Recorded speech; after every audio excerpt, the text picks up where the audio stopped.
नमस्कार मित्रों, स्वागत है आपका हमारे YouTube चैनल हरि ज्ञान ओखाराम में।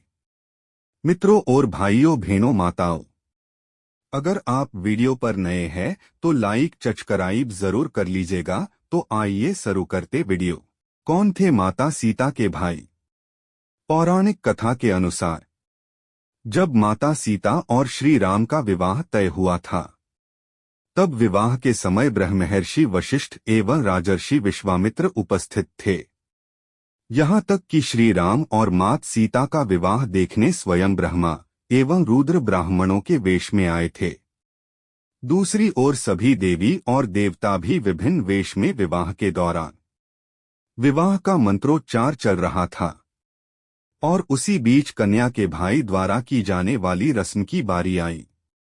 इस रस्म में कन्या का भाई कन्या के आगे आगे चलते हुए फूलों का छिड़काव करता है। विवाह करवाने वाले पुरोहित ने जब इस प्रथा के लिए कन्या के भाई को बुलाने के लिए कहा तो वहां समस्या खड़ी हो गई, क्योंकि उस समय तक जनक का कोई पुत्र नहीं था। ऐसे में सभी एक दूसरे से विचार करने लगे। इसके चलते विवाह में विलंब होने लगा। अपनी पुत्री के विवाह में इस प्रकार विलंब होता देखकर पृथ्वी माता भी दुखी हो गई।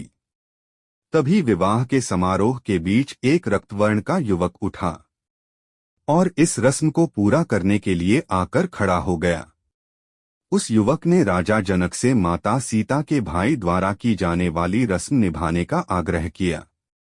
असल में वह और कोई नहीं बल्कि स्वयं मंगलदेव थे, जो वेश बदलकर नवग्रहों सहित श्री रामचंद्र और सीता का विवाह देखने हेतु वहां उपस्थित हुए थे। चूंकि माता सीता का जन्म पृथ्वी से हुआ और मंगल भी पृथ्वी के पुत्र थे, इसी संबंध से मंगलदेव माता सीता के भाई भी लगते थे। इसी कारण पृथ्वी माता के संकेत से वे इस विधि को पूर्ण करने के लिए आगे आए। वहीं अन्य पौराणिक कथा के अनुसार राजा जनक के छोटे भाई के पुत्र थे लक्ष्मीनिधि, जो रिश्ते में मात सीता के भाई लगते थे। तो इस प्रकार माता सीता के दो भाई थे, एक मंगल और दूसरे लक्ष्मीनिधि।